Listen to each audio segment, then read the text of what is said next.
உடைஞ்ச மேகமே மாமழைய குடுக்குமே, கிழிஞ்ச விதையிலே தான் காடு பொறக்குமே.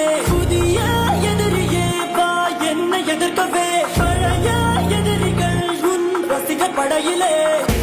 இது தளபதி